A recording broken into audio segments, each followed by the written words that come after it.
So, New York Central. It's alright. New York Central, rail and machine, fire, smoke, and steam. Alright, memes aside, Amtrak Guy 365 uploaded a tier list on his favorite Amtrak engines. Now this got me thinking about making a tier list of my own on New York Central steam engines. And so, here we are. Okay, here's how the tiers are set up. S tier, my favorites. A tier, really good, almost S tier. B tier, it's good. C tier, alright, not interesting. D tier, don't care. E tier, don't like.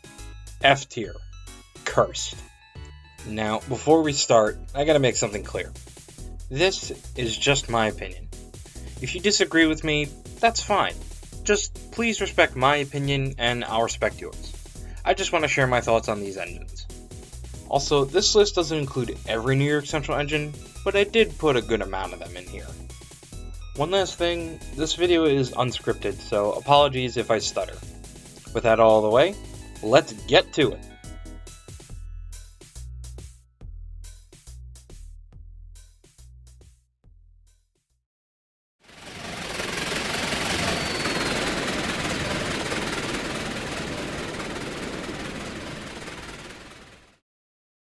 Alright, first up on the list is New York Central 999.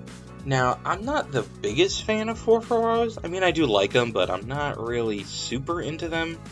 However, I do really like 999. I think it's actually a very unique locomotive.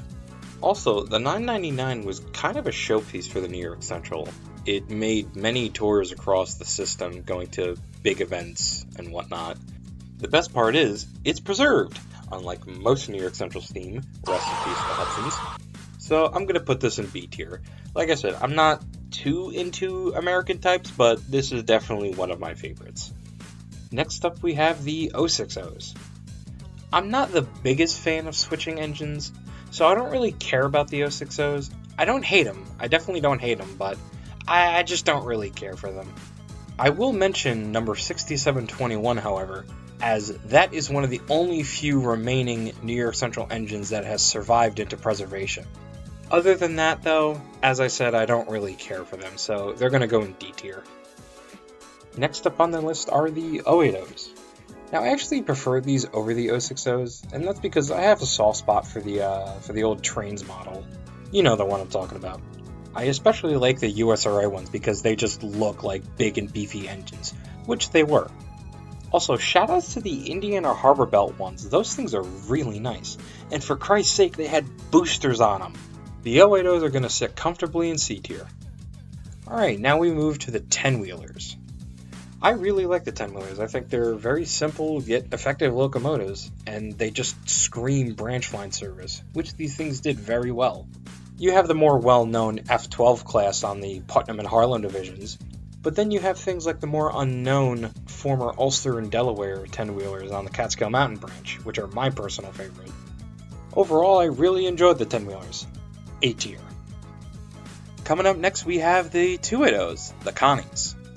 Now, I'm a big fan of consolidations. I really like Connies. I think they're great workhorses for any railroad, and that's true for the New York Central ones as well.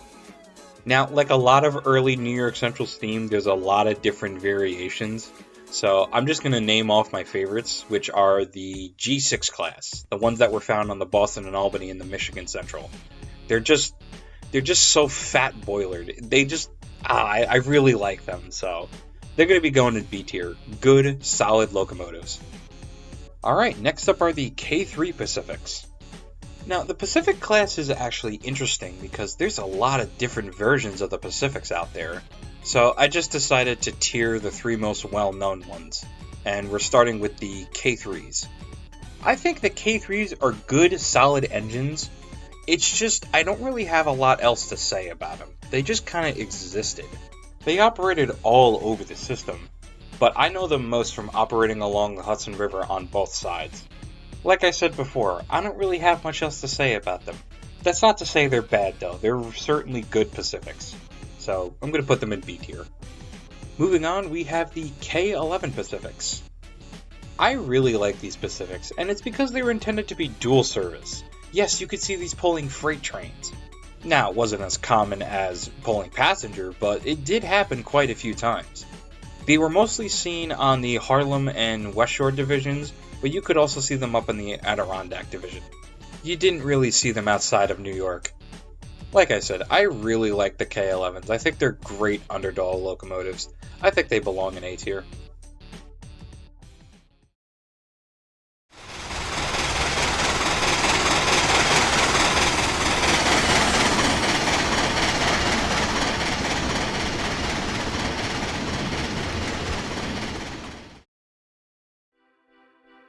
Alright, here we have the K5 Pacifics. I love the K5s. Like, these are amazing engines. They gave off such a striking and fierce looking appearance that a lot of New York Central passenger engines just didn't have. And I think that's what makes them very unique. Also, I find it funny that most of them had only one air compressor on the front. It's a little weird looking, but I think that just adds to their overall charm. A tier. Alright, first of the streamliners, the Mercury. Okay, I'm very split on the Mercury. On one hand, I do like the color scheme and the engine that it was used on, which was a K5. But on the other hand, I just don't really like how the streamlining looks. It's not bad, but I would say it's my least favorite out of the streamlined engines. It just has this weird arch look to it that I'm not really the biggest fan of. I get the Mercury has its fans, and that's fine, but for me personally, I feel like Dreyfuss could have done a lot better, which he absolutely did in his next streamliner. So yeah, the Mercury is going into C tier. Alright. It's time for the moment you've been waiting for!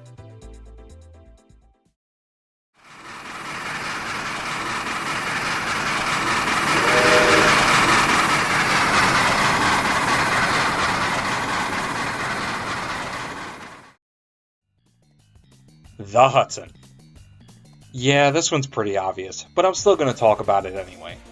I don't think there's a more iconic locomotive out there than the New York Central Hudsons. When you think of the New York Central, you think of the Hudsons. They are the poster child of the New York Central. Right now, I'm focusing on the unstreamlined ones because I want to talk about the streamliners individually because I have different things to say about them. To be honest, I don't really have a favorite of the unstreamlined Hudsons. I think they're all good in their own rights. You have the ever iconic J1s, you have the absolute beefcakes that were the J3 Super Hudsons, and then you have the underdog Boston and Albany J2s. Like, they're all good. Absolutely deserving of S tier. It's a damn shame none of these were preserved.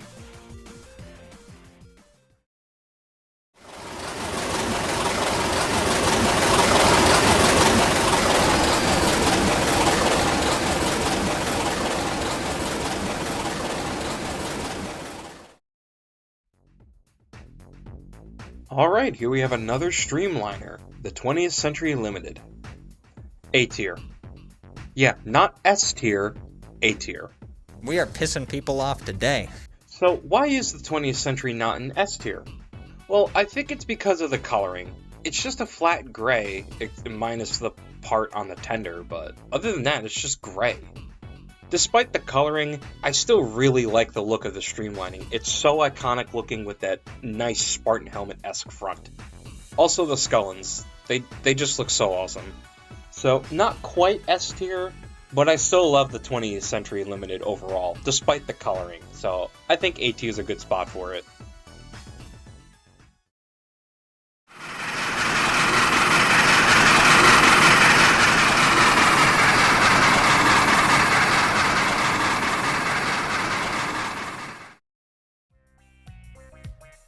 Coming up next, we have the Empire State Express Hudsons.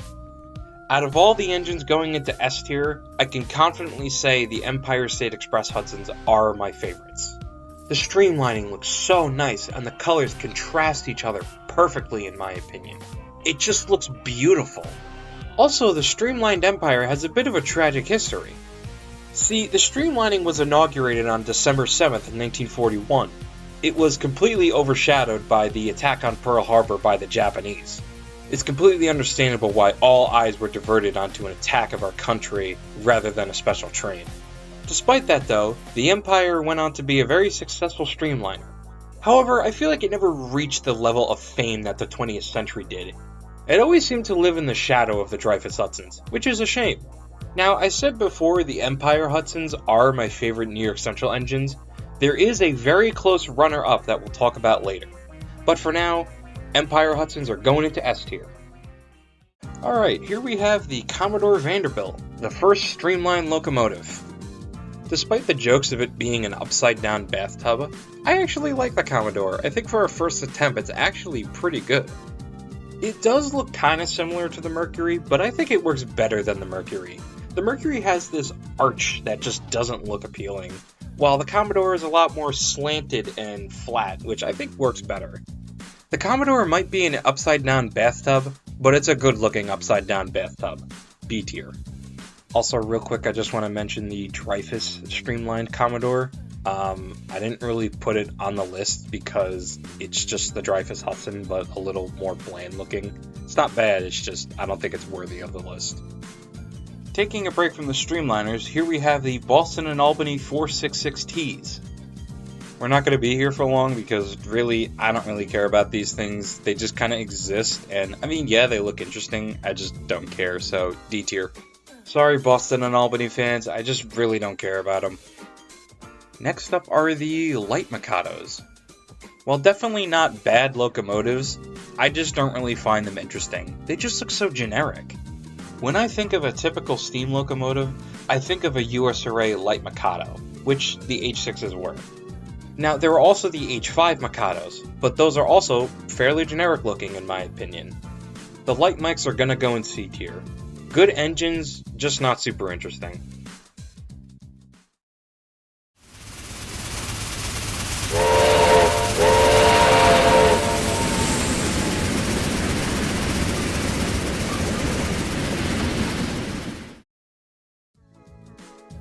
Here we have the heavy MIKADOS. I like the heavy MIKADOS, they're good, solid workhorses. Plus, they give off that iconic New York Central freight look. Front mounted Alesco, piping everywhere, air compressors in the front sometimes. It's just such an iconic and brutish look, I love them. They range from H7 to H10, but the H7s and 10s are my favorites. Now, I can't confirm this, but I think the last New York Central steam engine to run was an H7 Mikado, number 1977, which is pretty cool. Overall, I really like the heavy MIKADOS. B tier.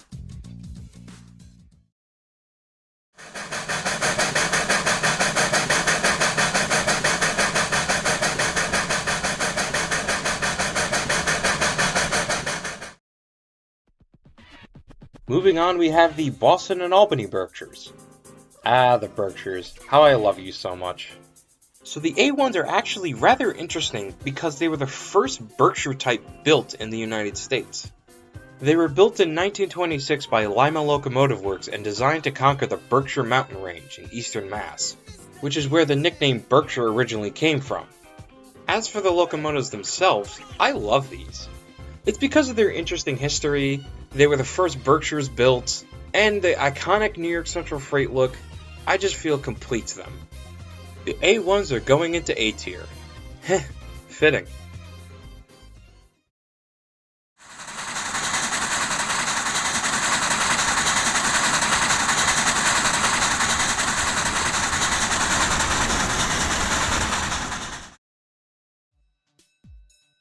Keeping with the Berkshires for a little bit, here we have the Pittsburgh and Lake Erie A2 Berkshires. The word I would use to describe the P&LE Berks is unfortunate. Now why, you might ask? Well, it's because they were born in an age where steam was pretty much on the way out. By the time they were built in 1948, the Pittsburgh and Lake Erie was pretty much on its way to dieselization. They had little to no interest in steam anymore, so the A2s only lasted a short time. All were put into storage by the early 50s. Fortunately for the A2s, they were given a second chance and transferred over to the Big Four routes. However, in 1957, they were all scrapped. The P&LE Berks are among my favorite engines because of their unfortunate story. I feel like if they were given the chance, they could have proved their worth. Plus, I love their design. They're often referred to as baby Niagaras, and I think that's very true. I just love the way these things look. The P&LE Berks are going into S tier. It really is a shame that these were never given the chance.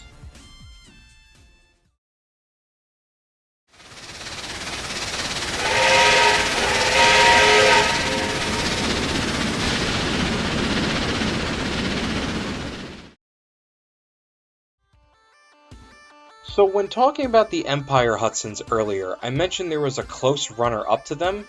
Well, here they are, the MOHAWKS. If the Empire State Express HUDSONS didn't exist, the MOHAWKS would absolutely be my favorite New York Central engines.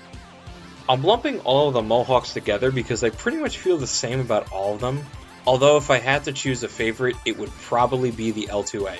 That being said though, all of them are good. They were the primary freight locomotive for the New York Central. If you saw a freight train coming, 9 times out of 10 it would have a Mohawk on the front. However, the later L3 and L4 Mohawks were actually dual service. You could see an L3 or an L4 heading a passenger train and coming back later that same day with a heavy freight. Out of the 600 Mohawks built for the New York Central, 2 of them have actually survived into preservation. L2D number 2933 survives at the National Transportation Museum in Missouri, and L3A number 3001 survives at the National New York Central Museum in Elkhart, Indiana. The Mohawks are among the most iconic New York Central engines ever, 100% deserving of S tier. Next up we have the last of the Streamliners, the Rexall train. I don't really have much to say on the Rexall train other than that it's a slightly longer Commodore Vanderbilt. Although I will say the colors are actually fairly nice on it. I like the black, white, and blue colors compared to the flat gray on the Commodore. So the Rexall train is going to go into B tier.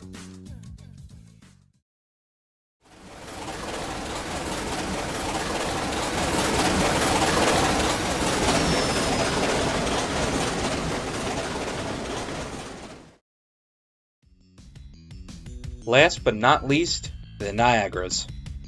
So, what could I say about the Niagaras that hasn't already been said before? Honestly, not much else, but that's okay, because these locomotives were some of the most unique and efficient locomotives ever built. Only 27 of them were ever built, however they sure made an impression on the New York Central. Some people have claimed that the Niagara was the ultimate steam locomotive. Now, I don't think that's true, but you can definitely not deny their speed, power, and efficiency. These locomotives were amazing. As for the Niagara's design, I love it. The boiler design is pretty interesting. It's a fairly large boiler, but it's also rather compact to deal with the kite clearances. And also, smoke deflectors. Like, come on, you can't deny those look awesome. As much as I love the Niagaras, I think A tier is a better spot for them. And that's because, while I love the Niagara very much, I just love the engines in S tier just a little bit more. So I think A tier is a good spot for it. Definitely a great and revolutionary locomotive. Okay, so before we officially conclude, I have a few more engines that I want to throw up here, so we're going to get to that in this quick lightning round. The HS-1A. This is an experimental 484 that was high pressured. It barely worked and was scrapped fairly quickly. It's not super interesting to me. C tier. The Articulateds. Yes, New York Central had Articulateds. They're not really interesting because they barely did anything besides hump service. C tier. The M1s. These were 010 switchers on the Michigan Central. They're switchers, so I'm not really all that interested. C tier. The Atlantics. They're Atlantics. I don't really have much else to say about them other than I don't care for them. D tier. The Z1s. These were 210-2s and I also don't care for them. If anything, they were much more interesting on Canadian National than the Boston and Albany. D tier. Alright, I'd say we're done here. Thank you all so much for Hold on. I'm getting a call. Hello? Wait, what did I miss? Oh, that one? Oh, crap! Thanks for reminding me. I'll do that right now. So I apparently missed an engine. And man, I can't believe I forgot this one. This engine is so unique and a true underdog, much more than the P&LE Berk. Only 5 of them were ever built by Lima, and they serve New York City with pride. Introducing... Yeah, no, these things were absolutely cursed.